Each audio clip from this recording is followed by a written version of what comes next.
starting Mem Aleph 41. Get it back there. A. 41A.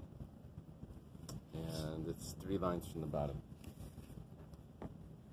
Let me just go over what we said before. Eily, how do we know if it's on? Is it red? Yeah. Yeah. There should be like a little number thing somewhere. So we learned about the tumtum and androgynous. This is a questionable what the gender is. So the Gemara said that an androgynous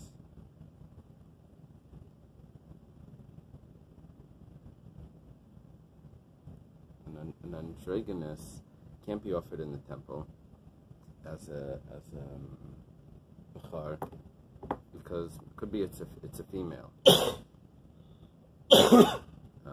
However, why shouldn't it be slaughtered in the country? And that means back at home, because it should be considered a mum. Maybe it's a female, but even if it's a male, I can't bring it into the temple because maybe it's a female. But if it's a male, so it has a mum. What's the mum? Well, the fact that it has an area that looks like it's a female, that is like a split in the skin, so that should be considered a mum. So Bais says a split in the skin is not considered a mum. He learns it from a pasuk. It says chorotz or shavar. Shavar means a broken bone. Chorotz means a crack. And it needs to be by a bone. Both, if shavar needs to be by a bone, then chorotz also needs to be by a bone, and this is only in the skin. Rabbi has another proof for this. Comes out with the same point, but he learns it from Tzaras. He says if garav, if chorotz means in the skin, then why does it have to say garav? The fact that it's garav is some sort of wart or also some discolored skin. So apparently that would have been similar to charutz. So is it double lashon? Is it what? Yeah, it refers to it that it's a type of tzaras. Okay.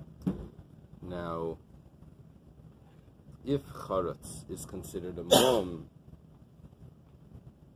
chorotz is considered a mum, which is a crack in the skin, so then garav should also be considered a crack in the skin, and we don't need to elaborate on that's also a mum. So why does it have to say garav? It must be because chorotz is not a crack in the skin, it's a crack in the bone, or a type of crack in the bone. So therefore, or it needs to be a crack in the skin and the bone, I guess. So therefore, this is clear that an androgynous would not be considered a mum if it's a male, just because there's a crack in the skin in the female part. Rabbi Yishmael is the next opinion in the Mishnah. See, in the Mishnah we had Tanakama that says a tumtum and androgynous cannot be slaughtered in the temple, and it also can't be slaughtered at home. Then we have Rabbi Yishmael's opinion that says that there's no greater mum than this. What does that mean? Rabbi Yishmael holds that it is a bechar, but it has a mum. The Chachamim say it's not even a bechar. There's 3 stages. It's nothing. First opinion says it's not enough of a mum. Second opinion says it is a mum. And the third stage is it's not even a bechar.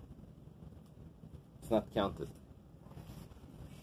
So the Gemara explains, Rabbi Yishmael Rabbi Yishmael says there's no greater mum than this. If you notice, this is in parentheses, and on the side it says that this needs to be removed and put somewhere else. But it turns out that the correction is really a mistake. That's when things get complicated. I can understand there's a mistake in the text and they correct it, but then when it becomes the correction's a mistake, that becomes difficult. Here, the correction is a mistake. You have to read it the original way.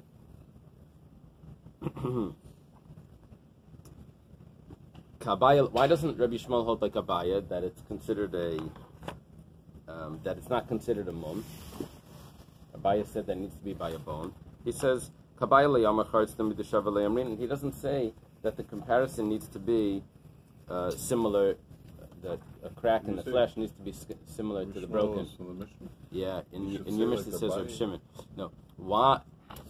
Abaya says that it's not considered a mum. Why is the skin that's split not considered a mum? He says because it needs to be by the bone. Rabbi Shmuel that says that it is a mum. Why doesn't he accept the Bais logic that it's not a mum because it's not by a bone? He says because he doesn't do the comparison in the pasuk of charotzei shavar, a cracked skin or a broken bone. He doesn't do that. That skin needs to be cracked by the bone. He doesn't say that. Like Rabbi doesn't say. Is it a weird language if you're saying that a Tana is not? Yeah, but it means the svara. It means the svara. Yeah, you're right. That should be clarified. Rav Nami Layamar, he doesn't also accept Rava's svara to say that it's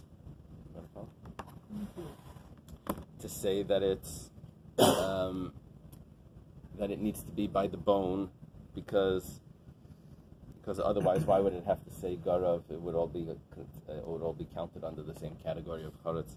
It says dilma heicha delay minkra. Maybe that's only where it's not very recognizable. But over here where it's very recognizable that there's a crack in the skin, this is considered a total mum. So therefore, thank you. So therefore, he can hold that this is a mum. He doesn't have to accept Rava's opinion. Okay. Now the Gemara gets slightly complex. It says like this: Boy Rava. Rava has a question. My time with Rabbi Shmuel. What's the reason for Rabbi Shmuel that says that it's a mum? An animal is born, the gender is undetermined, and you can't tell when you look at what gender it is because it's either tumtum or androgynous. He says, "Oh, this is a big mum. This is the greatest mum." What does he mean? My time with Rabbi Shmuel. Mifshat pshitale. Is it very obvious to him that androgynous becharhu mumayimai, that it's a male, but it just has a blemish? Or maybe he doesn't know if it's a male or a female. And what he means to say is, if you want to say it's a male, then it has a blemish. Does he mean that it's automatically a male? Every androgynous is a male. It's counted as a male. But it has a blemish. Or does it mean to say that we don't know if it's a male or female? If it's a male, it has a blemish. So either way, you can't bring it as a bechar. Either way, you can slaughter it back at home because it has a blemish. The kohen can take it home and slaughter it. The only thing is, maybe it was never a bechar. Because maybe in one of these ways of looking at it, maybe it was a female. Yeah, he's got a good premise that they're all Bechoros, because either it's a male to begin with, or was a female to begin with that was had male hormones influencing it to make it androgynous. But all fetuses, we all start out, female. Uh-huh. Because we all start out with the gonads that they're up. So what would that be? What would that make it? That would make that it really could be a female. It could never be yes, it could have been a female, which, because of the presence of male hormones, made it a male. Right. So Rabbi Shmuel says. Genius. Rabbi Shmuel says that it's. Rabbi Shmuel says that it definitely has a blemish. The question is, does he mean that it definitely has a blemish?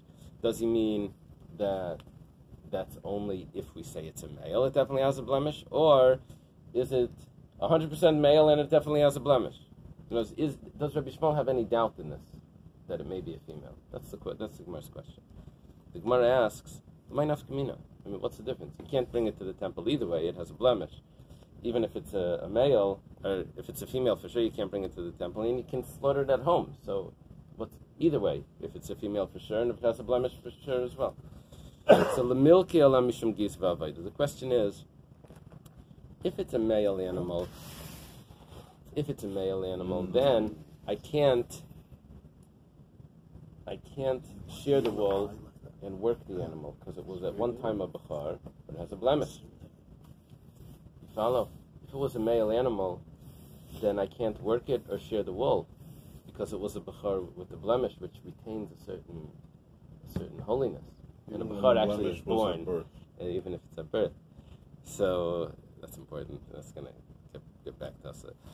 But if it's a female, then it was never a bechar. So now this guy takes this androgynous animal and he works it, or he shears the wool. So do we give him malchus? If we say it was a male animal with a mum, he gets malchus. He worked a sacrifice animal. What is that, Mila? No, that's not me. Is that, what is it called when you're using something? You're not allowed to use you're not allowed to do this to the animal. So, but if we say it's a female animal, then if we say, even if it could have been a female animal, you can't give a malchus just because it could have been. Maybe it was never a bechar. Inami lemeisva lekayin. There's another important factor here. Doesn't need to go to the kayin. Remember, if an animal is born, if two animals are born, one's a male and one's a female. It has twins at the first. So it's a suffix bechar. Suffix bechar you don't give to the kayin, you keep it. So here, this could be a suffix bechar. Could be it was a male, could be it was a female. If it's a male, you don't have to give it. So you don't have to give it to the kayin. So Tashma, come and listen. Rabbi Lo Yomer Mishum Rabbi Shmuel. Rabbi Lo is usually Rabbi Yehuda, Rabbi Lo's father. In the Mishnah, whenever it says Rabbi Lo, it's Rabbi Yehuda. I'm sorry. In the Mishnah, whenever it says Rabbi Yehuda, it's not Rabbi Yehuda Anasi, it's always Rabbi Yehuda, Rabbi Lo. Now, that Rabbi Lo is who we're quoting here, the father of Rabbi Yehuda. He says in the name of Rabbi Shmuel. We have him in Mishnah saying in the name of Rabbi Eliezer. Is that with a lion? Roman Empire? I don't know. Well, I don't remember the story. What was there was a story that there was a... He was making fun of Hashem. He says, Hashem, I'll bring you a lion. And he brought the lion and he was far away, roared, the wall started to fall down. Yeah. Where was... Did we have this Gemara? We had this Gemara. Oh yeah, in the beginning of Bechoros? Yeah. Uh-huh. Who was that? That was Rabbi Shua ben Chananya. Was Rabbi Shua ben Chananya? So here, Rabbi Eily says in the name of Rabbi Shmuel. He was in the generation of Rabbi Akiva. So the name of Rabbi Eliezer. Here he says in the name of Rabbi Shmuel. Androgynous Becharhu Umumayimah. Androgynous is a Bechar, and by the way, Rabbi Shmuel is the one that we need to know, because Rabbi Shmuel is the Mishnah. That's who we're asking. He says it's a Bechar Umumayimah. Shma mina mifshat pshitale. It's obvious. We see from this that it's obvious that he doesn't have a doubt if it's a male or female. It's definitely a male, but it has a blemish. The blemish is that the gender has other factors there. The dilma imtim tzalay mekamar. How do you know that he means that it's 100%? Maybe he says bechar mumayimay. If you say it's a bechar mumayimay, maybe that's what it means. How do you know that? So we're left with nothing. Okay, we don't have a proof. Tashma, come and listen. Zachar v'lei nekeva. It says in the pasuk, male but not a female. It says zachar, and that tells us that it can't be a female. This is by an oila. An oila needs to be a male. Zachar tamim yakrivenu. When it says the fact that it's male, zachar tamim, it means not a female. But then it says again zachar. See, the sacrifice of an oila is divided between cattle and sheep. That's two sections of the oila. Each time it says zachar. Shein Talmud Leimer didn't need to repeat that aspect. Mat Talmud Leimer, why did it have to repeat that it's a male? Right, when it discusses the sheep, you already said it by the cattle. Lahaitzi tumtum androgynous. It's coming to exclude a tumtum and androgynous, the extra zachar. I don't understand, Rabbi. You're saying it's cattle and sheep, right? Yeah, but I have but two. Don't each one of them need to have a separate thing to tell us that they're...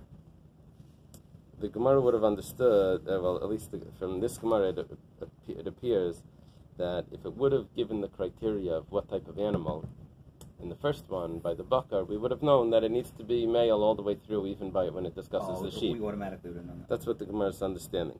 Why does it have to repeat it again? That repetition is coming to tell us that you can't use a tumtum or an androgynous, these two questionable genders. It needs to be specifically a male and not of question. The Gemara says, Mani. According to whom is this Brisa? Eily Matanakama. If we say it's a Tanakama that says that it's not even a mum,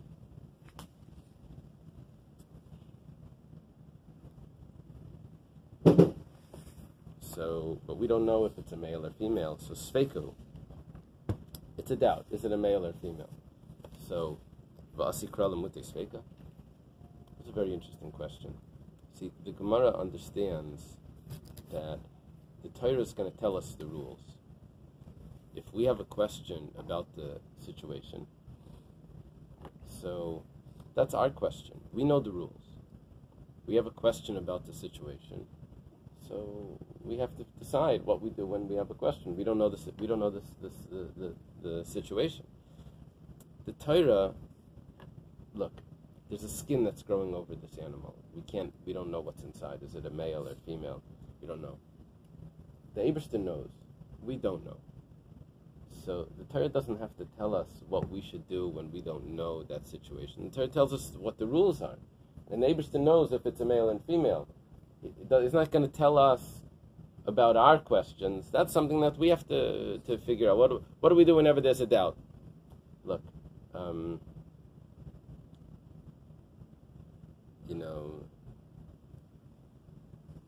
it tells us about milchiks and fleishiks. You can't cook it together. What about if it gets mixed, a spoon gets mixed up in the other thing? So which one do you do? So you do whatever you do whenever there's a doubt. You go basarayv, you do this. That I don't need a special pasuk for each doubt that could come up. And here I have a doubt if it's a male or female. I'm not gonna. The Eibishter knows what it really is, and unless you could say there's only one way of the Torah telling me what to do in the doubt is if there is male, female, and then this third gender, which is called androgynous. That could be a third gender. That's not a doubt. That's a third category. The Torah tells me what to do in this third category. But if it's just a doubt, male, female, then I have to go by the rules of doubt, whatever the rules of doubt are. Just follow that. Because I'm going to review the Kirsch Tavi the Eily. It wasn't the Rabbi Eily. It's the Eily. Eily means the lion who resides on the above. Very so good. that, and then Yeshua Chanina told him that it's in Chulin.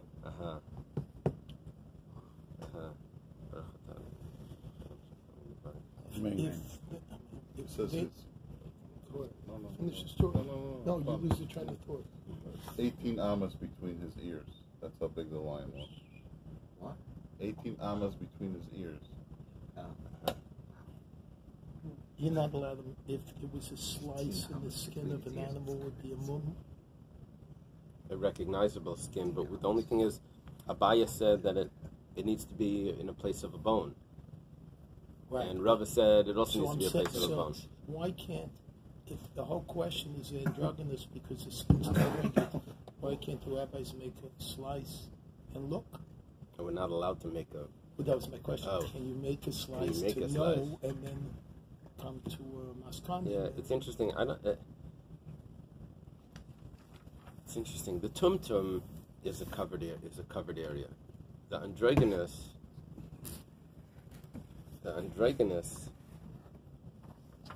has both characteristics. So with the it's the androgynous, not the metumtum. The androgynous is the... The androgynous has both. The tumtum is just covered. We not can't the tumtum. The tumtum is what people call you. I'm just joking. When they call someone, you didn't know last week's parsha? Oh, give me a break, will you? I'm not calling you that. I'm kidding. I was going to call you someone thick or something better.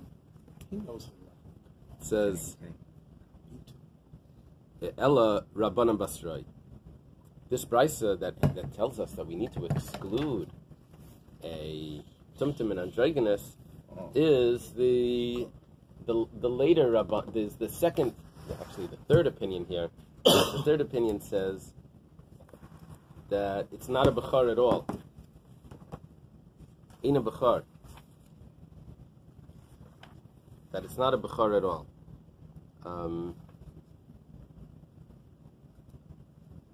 The Gemara says 1 second. If it's not a bechar at all, why is it not a bechar at all? Because it's considered a different category.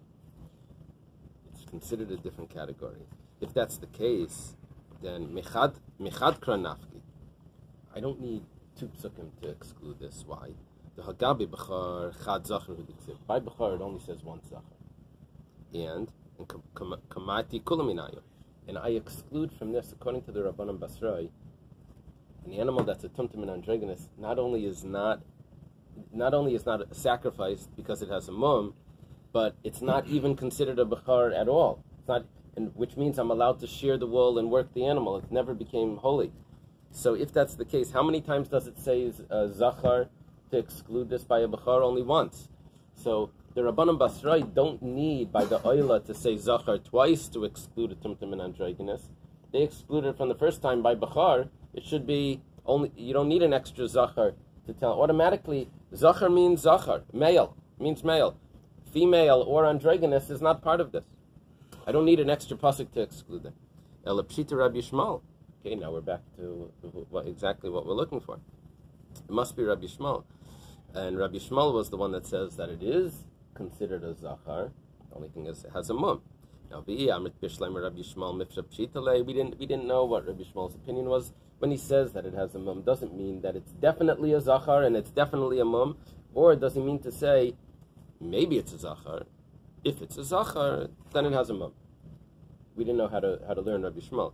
If we say that it's definitely a Zachar and it definitely has a mum, now I need a pasuk. It's a Zachar. It says Zachar again to tell me that this isn't counted. Eliyamrit misafkalei, but if it's really a doubt, if it's a male or a female, and who has the doubt? We have the doubt. So is the pasuk going to tell me about our doubt? God knows if it's a male or a female, and the Torah would just say male, and it would mean either this or not. We have to. Any other place that this is discussed about Sveika? No, about this. Androgynous. Yeah, it's all over. The last parak of Purim is a whole parak about androgynous. So didn't they resolve it over there? No, it's always a doubt. I understand, but this whole Shakavatariya, it seems like I think there's more than several places. Oh yeah. I'm saying the last parak of Purim is a whole parak just about androgynous. But they don't resolve it there. Decide if it's androgynous. It's a doubt. Leilam Rabbanan Basrai. You see, there's different ways of looking at it. Sort of like the Menachem issue. Is it a doubt if it's day or night, or is it a separate category?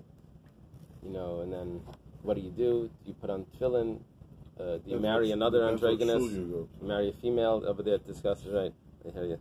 You're saying there's a question whether what Erev Shabbos Menachem falls into two categories. No, I'm saying if Menachem is day and night, both day and night. Yeah. Is it neither? Is it just a suffix, either day or night? There's all of these different. Rather, Leilam Rabbanan Basrai. We had a problem though. Rabbanan Basrai, that later Rabbanan they hold that it's not a bechar at all. And you didn't even need a second pasuk to exclude that. So why over here by Eily do you need a second pasuk of Zachar to tell me that? By a Bechar it says 2 times Zachar, HaZachar, VaHaZacharim, and so therefore we'll do the same by Eily. And it's the Rabbanan Basrai. It doesn't tell us anything about Rabbi Shmuel. I was at a conference once, and rabbinical conference. There was another rabbi there that was discussing about his Bezdin. Now, he said that a Hasidic guy came in, a guy with payas and everything, came in. He wanted to marry a Giyaris. The girl was converting. It looked very odd because from that community, it wasn't really the style that they should come like that. They're like more, yichus and all of this. It's very odd. So he looked into it. Turns out that this guy was androgynous. He was born in Israel, and the doctors then said that better to raise him as a girl. That's what the psychologists or whatever, they said, raise him as a girl, and they sent him to Bais Yaakov. Then, when he got older, he decided to switch back to be, to change the hormones or whatever, that he should be a male. And now he's a male, he was looking to get married. And so he came in here, I heard this story, I'm like, this is incredible. This is the only man that knows Ramban al Torah. Because in Bais Yaakov they study Ramban al Torah. Okay.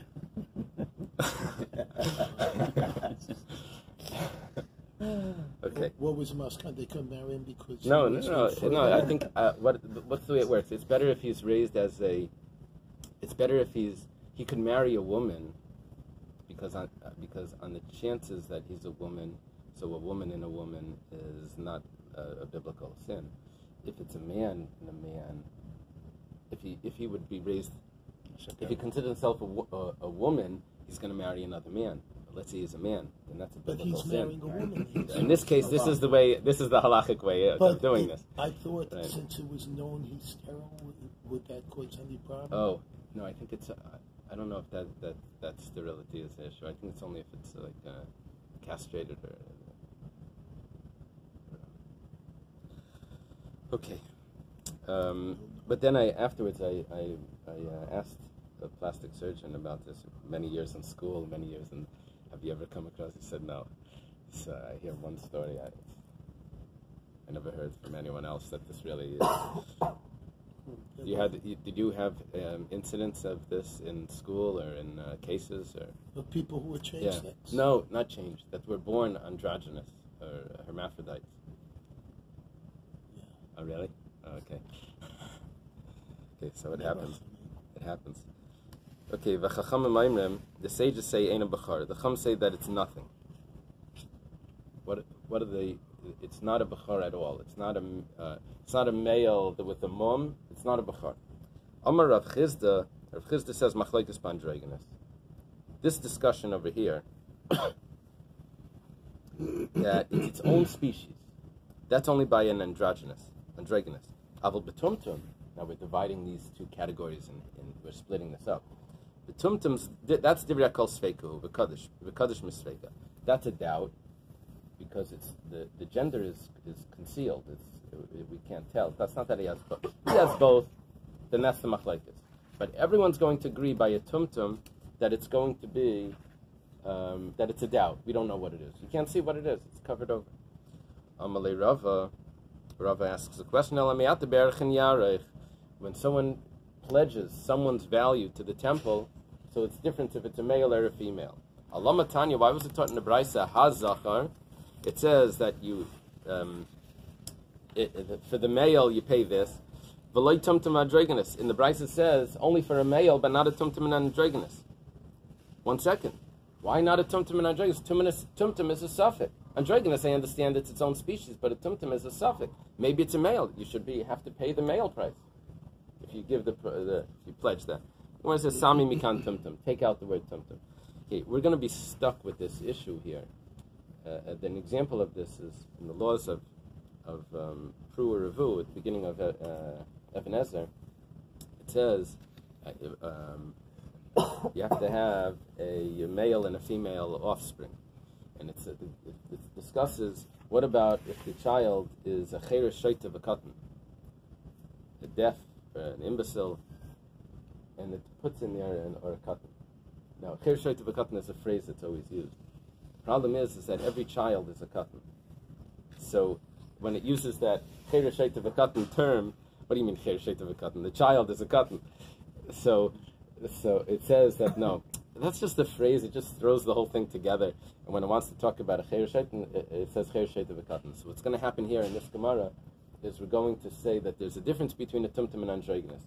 Every time we see it, it says every time it says androgynous, it says tumtum along. It says, yeah, that's just the phrase, tumtum androgynous. It goes in there. It's going to be very hard to hold down a strong question on Rav Chisda that's dividing between tumtum and androgynous because I have phrases that say tumtum androgynous. He's always going to say, just take that one out. That was just put in there because of the phrase. Tashema, another proof. Yachal lo yehi be'erech ish. Maybe he shouldn't be counted as a man for the pledge of his value, al yehi be'erech isha, but he should be counted as a woman. Talmud Leimar hazachar. It says the male. Hazachar im nekeva. There's an extra word there, im.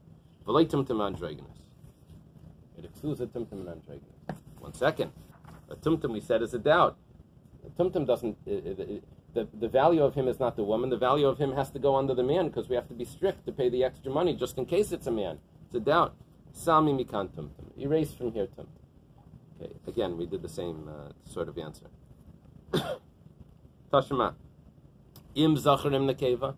If it's a male or a female, this is talking about a sacrifice, a shlamim sacrifice, which could be brought male or female, not like an oila, which is only a male. Zachar v'aday nekeva v'adoyas v'lei tumtum androgynous. It can't be a tumtum and androgynous. Now, 1 second. A tumtum is either a male or a female. It's not a separate species. Where's the sami mikan tumtum? Take out tumtum. Apparently, I don't have exactly, but apparently, the Gemara is allowing a tumtum